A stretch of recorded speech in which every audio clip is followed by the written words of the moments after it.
Hi everyone! Welcome back to our YouTube channel, and for today's video, gaya ng nakalagay sa title, we are going to review Onitsuka Tiger shoes versus Samba, Adidas Samba.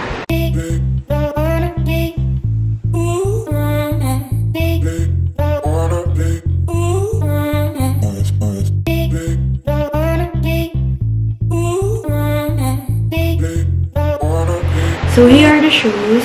Ito yung ating Adidas Samba. Hindi sa akin to, kay Papa to.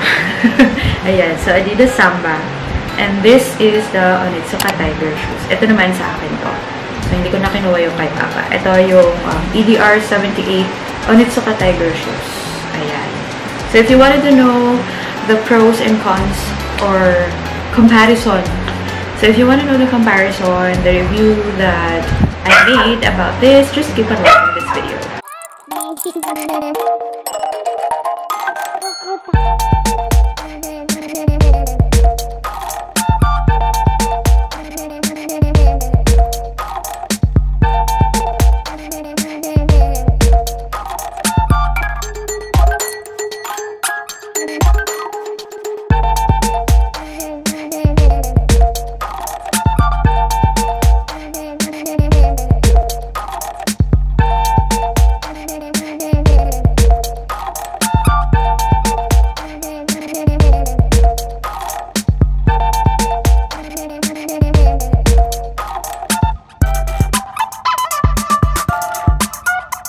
Ang una nating i-review, since ito yung one of my favorite shoes. So, ginagamit ko siya dahil nga sa akin ito. Actually, nag-twinning kami ni Papa dito. Nabili namin to sa Japan, sa Onitsuka Tiger store sa may Shinsaibashi area sa may Dotonbori, sa Osaka. Called Onitsuka Tiger EDR 78. So, ayan siya. So, sa makikita ninyo, hindi siya kagaya ng mga ibang model ng Onitsuka. So, ito, medyo mataas ng konti yung heel niya compared doon sa mga Mexico style ng Onitsuka. Tapos, meron siyang parang rubber dito sa harapan. Ayan. As you can see. And this is very comfortable. So, meron din siyang cushion dito. Ayan. So, hindi siya matigas. May cushion siya dito. And very comfortable nga siyang isuot. Magaan lang din siya, guys. And very perfect siya kung meron kayong mga pasyalan or mahabang lakaran na pupuntahan. And also, leather po ito, yung kanyang nasa labas. Tapos, meron siyang parang velvet type ba itong tawag dito? Yun, parang velvet or gamusa style dito. Ayan. Kung nakikita ninyo yan, ayan siya. So, ito, leather siya. Pati itong kanyang mga line na yan. Tapos ito, velvet pa rin siya. And then, meron po siyang lace. Ayan, white yung lace niya. Ayan siya. So, sa loob, ayan, malamig siyang isuot. Hindi siya mainit sa paa. Hindi rin siya masikip sa paa. And, I don't know if I was able to give you this tip na before na we were advised na bumibili kami sa Onitsuka nga na mas maganda daw na mag-upsize tayo kahit at least 0.5 cm when we buy shoes. Kasi when we buy shoes sa Japan, ang sizing nila ay cm. Unlike sa atin, sasabihin natin size 7, size 8, 9, ganyan. Sa kanila, at saka sa US, halos ganun din, diba? Yung mga sizes yung sinasabi natin. And then sa Europe, mga 38, 37, ganyan. So sa kanila, by cm sila.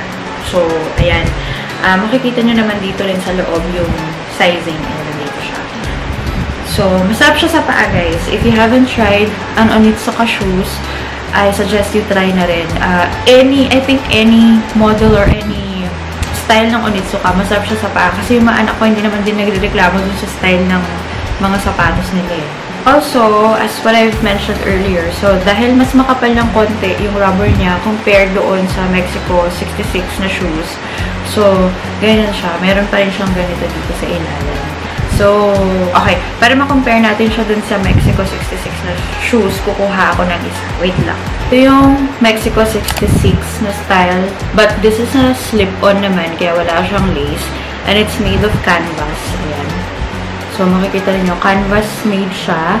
Ito lang yung pinaka-leather niya. Tapos, ito, ganoon din siya, velvet or gamusa style. Tapos yan, wala siyang lace na kasama. But if you also want to put lace dito, pwede rin kayong maglagay ng lace. Siguro black na colored lace for this one.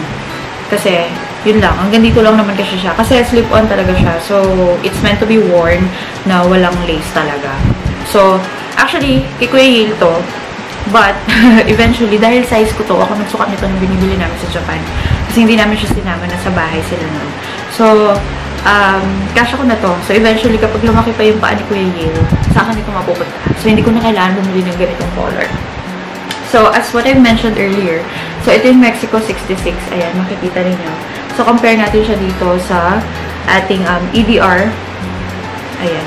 So, mas makapal yung heel ng EDR. And, ito kasi slip-on lang siya. Pero, ganito rin yung style ng mga Mexico 66 na shoes na may lace. So, may lace lang sila. This one is a slip-on. Tapos, ayan siya. So, EDR, ayan siya. Mas makapal yung lace ng EDR.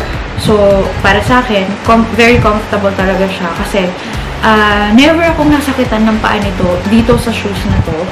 Ako kasi yung paa ko talaga, hindi talaga ako mahilig na nagsasapatos. So, kapag nagsasapatos ako, lagi akong may dalang slippers or sandals pamalit. Pair with this, as you've seen sa mga previous videos namin, nasusuot ko to sa mga iba't ibang mga occasions. And then, kapag nagta-travel, ginamit ko to sa airport o OTD ko nun, papuntang Bangkok. Ginamit ko rin to nung pauwi na kami galing Japan. So, ito na yung sinuot ko nun. So, if nagpaplano kayo na mag-buy ng first Onitsuka shoes ninyo, and mahilig kayong umalis, mahilig kayong gumala, at mahilig maglakad dyan sa mga lakaran, I suggest to get this one kasi mas makapal yung heel niya compared sa Mexico 66. But Mexico 66 is also good.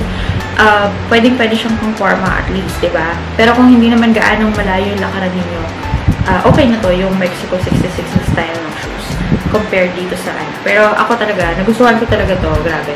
Parang gusto ko ulit bumili ng ganito, or I'm actually thinking of getting a slip-on or Mexico 66.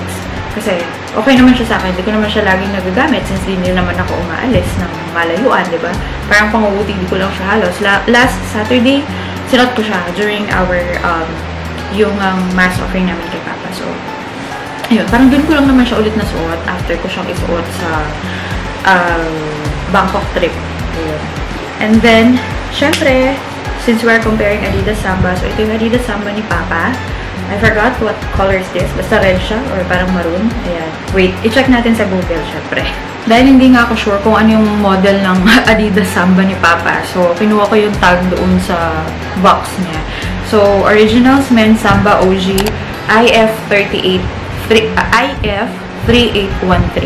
So, ayan siya. So, nabili ko to sa Bangkok nung nagpunta kami. Ako lang yata hindi bumili ng Samba. So, si Orion, binilan ko rin siya yung black na stripes. Yung Adidas OG na black naman yung dito. And then si Gianna, as you've seen sa mga videos namin, yung sa kanya naman yung black and then white yung stripes. So, ayan. So, review natin itong Adidas Samba. So, one time pa lang nasuot ni Papa itong Adidas Samba and ang review niya ay masakit nga daw sa paa. Bakit masakit sa paa? So, nagbe-break-in pa lang naman yung shoes. So, sabi nga natin, kapag nagbe-break-in tayo ng shoes, normally, sumasakit talaga yung paa natin. And, yung nakakasakit talaga ay itong part na to. Matigas siya, guys. Matigas itong Samba. Itong part na to ng Samba. Si Mama, bumili rin siya ng OG white and then black stripes dito.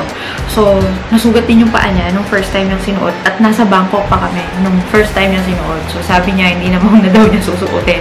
Pero, siguro nga, dahil nga binibreak in yung sapatos, so, talagang sumasakit yung paa. So, dito sa part na to siya nasugatan. Yung sister ko rin, na may ganito, Adidas Samba, kagaya nung kay Gianna yung kanya, yung black. So, sabi niya, first time na sinuot niya, nasugatan din siya. And then, yung isang sister ko din, ganun din ang review niya, nasugatan din siya nung sinuot niya. So, sabi ko, kung masusugatan sa pagsuot ng shoes, parang hindi ko kaya ata na magsuot ng Samba. Kasi ako talaga, nahihirapan ako na kapag pagdating sa mga shoes, parang ayaw ko talaga yung nasusugat ako. Kasi diba, parang hindi ko ma-enjoy yung paglakad. At saka kung medyo malayo yung lalakaran mo, tapos sasakit yung paa mo, and then wala kang dalang slippers or sandals, ibang footwear, diba? Parang ang hassle naman nun. Pero ang masasabi ko since ang daming nagsusuot ng Adidas Samba shoes, maganda naman talaga siya. Kasi retro na siya, diba? So, tama ba? Retro na siya. Okay, kasi parang meron na yatang gusto dati. Hindi ako sure ha. Hindi kasi ako expert talaga sa mga shoes. Kaya nag-ano lang ako. So, ayan. So, yung kanya, yung color yung kanya ganito. Yung iba, yung mga OG, parang nasa dark brown naman yung color nung ganito, yung sa black and white. Parang dark brown yan ba yun? Okay, mama. Ayun. So, medyo matigas din siya. Pag hinawakan mo. Yun talaga yung hindi ko talaga bet sa mga shoes, guys. Yung pag matigas yung, yung body. Ayan o. Matigas din siya eh. Compared dito talaga sa Onitsuka na malambot. Ayan. Ito, canvas kasi ito. So, talagang malambot. Hindi sasakit ang paa mo. Pero ito talaga, parang feeling ko talaga sasakit ang paa ko kapag kasinuot ko to. Ayan mo, para sa akin na hindi ako mahilig talaga na magsuot ng shoes. Laging sandals susuot ko. Talagang hindi magiginhawaan yung paa ko pag ito yung suot ko. Anyway, compare natin yung price point pala nila. Since nasabi ko na yung difference nilang dalawa. Ayan. Based sa comfort, sa pagsusuot. So, for me, mas comfortable si Onitsuka Tiger. Syempre, hindi pa naman ako nakapagsuot ng Samba. Pero based sa mga reviews nila, kung ako na hindi ako mahilig magsuot ng sapatos at madaling masakatan yung paa ko whenever I wear new shoes, for me, talagang mas comfy si Onitsuka. Kasi never ako nasakitan ng paa dito. Ever since na binili ko siya, ever since na nasuot ko siya, kahit nasabihin natin na nagbe-break-in pa yung paa ko dito, binibreak-in ko yung sapatos. Never. Never ako nagkapaltos. Never akong nasugatan dito sa Onitsuka na shoes na ito. Again, this is Onitsuka Tiger EDR 78. And then, this is Samba. Ayan. So, price point, compare natin ang price point nila. Ang price point, mas cheaper si Adidas Samba. Adidas Samba, ang price nito nasa around 6,800 if you're going to buy here in the Philippines. So, mga ganun, nasa 6,000 plus si Adidas Samba. So, mas mura siya compared kay Onitsuka Tiger. Onitsuka Tiger, EDR 78 costs 8,000 daw dito sa Philippines. Siguro, depende pa sa store na pagbibilhan. May mga iba akong naririnig na nasa 9,000 daw siya. But, since we bought it in Japan, mas mura siya sa Japan. Kasi this is from Japan, Onitsuka Tiger. Japanese technology siya. So, ayan. Kung sa katibayan, hindi ko pa sure yan. Kasi, once pa lang nasuot to ni Papa eh. And ito, ilang beses ko na rin naman nasuot. And, again, as what I mentioned, hindi ako laging nagsusuot ng shoes. Dahil, hindi naman din ako umaalis gaano. Kung sa pormahan naman kayo magbe-base, guys, kung sa pormahan tayo magbe-base, parehas silang magandang pang-porma. I've worn this din when I attended yung event sa school ni Orion. So, sinuot ko to. Terno kami dalawa. So, actually, twinning kami halo. Twinning kami ni Papa dito sa shoes na to. Tapos, ganito rin yung Mexico 66 na shoes ni Orion tsaka ni Gianna. Si Kuya Ilan talagang gustong mag-yellow, kaya iba yung kanya. And then, Samba, of course, maganda siyang pang-terno talaga. Madaming nagsusuot. Ang dami ko nakikita nagsusuot nito. And ang dami ko rin nakikita na nagbebenta. But also, guys, be careful. Kasi meron ding mga nagbebenta ng fake na Adidas Samba. So, be careful din sa mga pagbibilhan ninyo. Check nyo muna. Kasi merong mga groups din sa Facebook. Adidas Samba PH, ganyan. So, i-check nyo muna. Double-check nyo muna yung legitimacy ng nagbebenta. Kung tao man yung nagbebenta or store. So, check nyo muna kung legit ba. Baka naman mamaya, kiniklaim lang nila na original yung shoes, pero hindi naman pala. So, yan. So, same. Parehas sila magandang pang-forma, guys.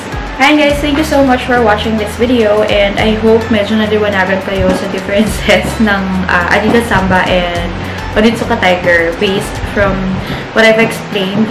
At saka, hindi rin naman talaga natin sila mako-compare ng as in face-off eh. Kasi hindi naman sila yung tipong parehas na shoes na ano. Pero, I mean, we are just comparing them based on the, for me, for the comfort and style na pwede nilang maibigay sa atin. And for me, syempre, dahil nga sakitin ang aking paa, madaling masugatan ang aking paa or masaktan ang paa ko kapag matigas yung mga shoes na sinusuot ko.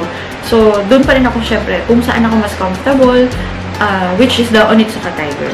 So, ayoko rin kasi bumili. Ayoko rin kasi mag-splurge sa Adidas Samba. Tapos, in the end, hindi ko siya magugustuhan at masasaktan ako. Syempre, kahit sabihin natin na mas makakamura tayo bumili ng Adidas Samba sa ibang bansa, sayang din yung pera na ipambibili natin, di ba? So, ayun. Tapos, hindi ko masusuot. Ayun. So, again, thank you so much for watching. Till our next. Bye!